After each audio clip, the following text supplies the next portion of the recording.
I know. I'm pretty late. I'm pretty late. I know. I was actually not feeling well, so I couldn't. I was really unwell. Like I couldn't move my body or anything. So I was pretty damn unwell, and that's the reason why I couldn't make any videos. Anyways, High School DxD Hero video will be coming out soon after this Tokyo Ghoul video. But let me tell about this video. This basic episode of Tokyo Ghoul. Loved it. And I'm saying it, I loved it.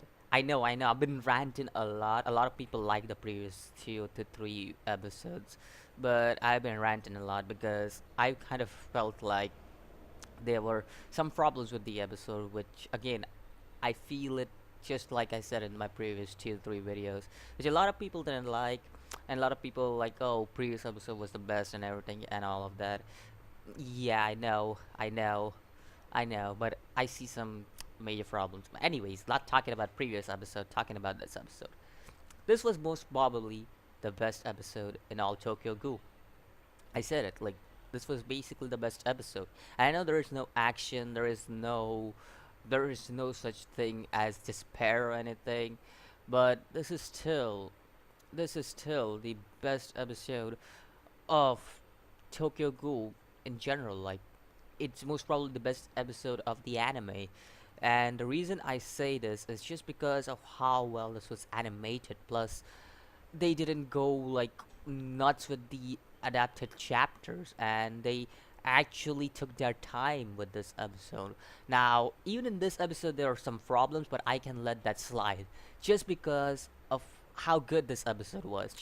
Just because it felt like this episode was very natural, so I can let it slide just because of that. So talking about this episode was more focused on like I would say it was more focused on the home party. I would say it was more about slice of life. Now I know Tokyo Ghoul slice of life.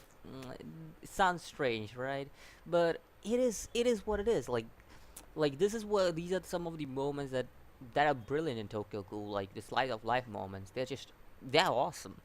Now talking about this episode, first thing you'll notice is that uh Sasuke or Kaneki, he basically takes Hinami under his custody. That's what you'll notice. I also not noticed that took the chapter 32nd in, which was pretty much the promotion chapter where everybody gets promoted, and pretty much I like I like how what they did with Uri because it kind of gives the thing with Uri's character in this episode. Like I really loved what they are doing with Uri. They are kind of giving him the character development he deserves because basically Uri was kind of underwhelmed in this arc, in my opinion. But in the end, like last episode, they did a great job with Uri, and this episode they did a great job with Uri. Like they're doing a great job with Uri because you could see this man's character developing. You could see this man is accepting what he is and what he needs to improve in himself. Like you can see it once Mutsuki like has taken him like he's a like she was like, yo, you don't have to suffer all alone and stuff. So since that point, you could see Uri's character kind of improving day by day.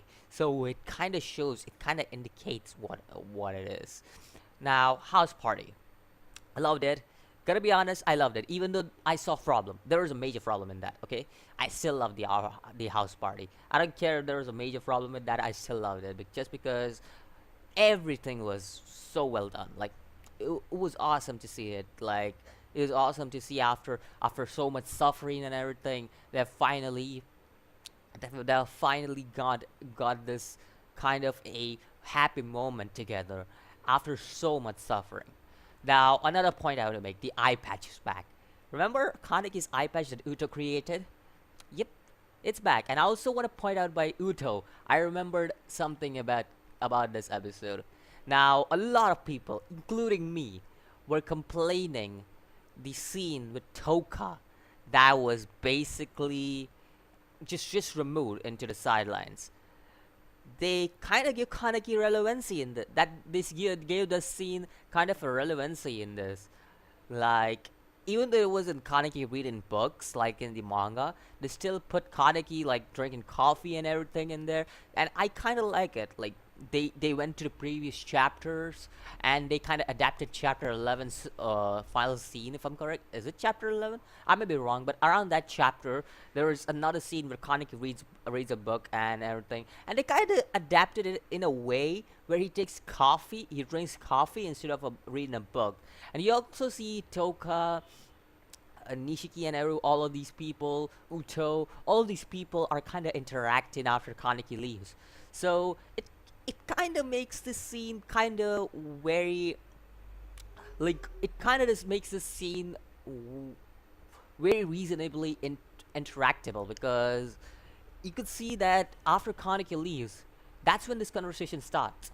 And in the manga, there's no way this. So I would give props to that, because this scene was well done. Because just because of, like, it was basically Kaneki's conversation, and if Kaneki leaves, so basically, yeah. So that scene was well done. Not to mention the ending scene where Kaneki basically looks at the house and remembers, like, yo, this is awesome, like, yo.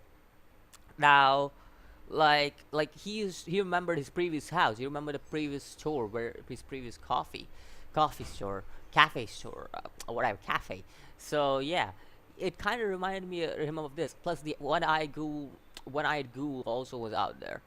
Now, leave this video right now, because I'm gonna put on some problems with the episode. Again, this episode was the best in terms of quality, production, and everything, but still, there were problems, and I will point it out. Like, I want to let a problem slide. That's just me. Like, this series is all about, like, small interactions, and I would like to point some problems out of this episode. Again, I'm not saying this episode is bad in any way. This was probably the best episode I've seen in Tokyo Ghoul for me. So just like, leave right now if you don't want to hear any kind of the problems that were in the manga, like they didn't do in the anime, like in the manga. First thing, let me talk about the home party. Home party wasn't just Arima and Mado. There were more. There's Suzuya. There was what was his name? Kuroiwa. God damn it! I kind of pronounced his name wrong. I know. And then there was another person. I forgot his name. So there were more people to this house party. It was just there weren't just two people to the house party. So yeah, and there was a lot of interactions, like Psycho and who was playing with Psycho, because I know Psycho was playing with somebody on a TV, and there were a lot more interactions. But again, that doesn't mean this episode was bad in any way. I'm just pointing on the problems of the episode. So yeah, that was the first one. And again, this was for Christmas, so kind of did a good job for, like, a non-Christmas kind of thing. So yeah. Now, moving on. There was one more major problem in this episode, and that was Kaneki bathroom scene. Now, you remember when Kaneki saw that little Kaneki, that his little self, Heise saw that little self. Basically, there was a lot more to that. Basically, Kaneki was getting a little traumatized with that scene. Again, doesn't mean that this episode was bad in any way. I'm just pointing out the mistakes of this episode. So that scene had a lot more impact. It had lot more emphasis to itself, and that's it. Also, the ending scene, I would let this one slide, because even though it kinda was leaving out a major detail, like the blue rose garden or something. I think so. That's what it was. I think so. I will still let out the ending scene with Shu slide off, just because this episode I loved it. Just loved it. Like, I know I said it. I loved it, but again, that there were some problems with this episode too. Doesn't mean that this was a bad episode in any way. This was probably the best episode in the adaptability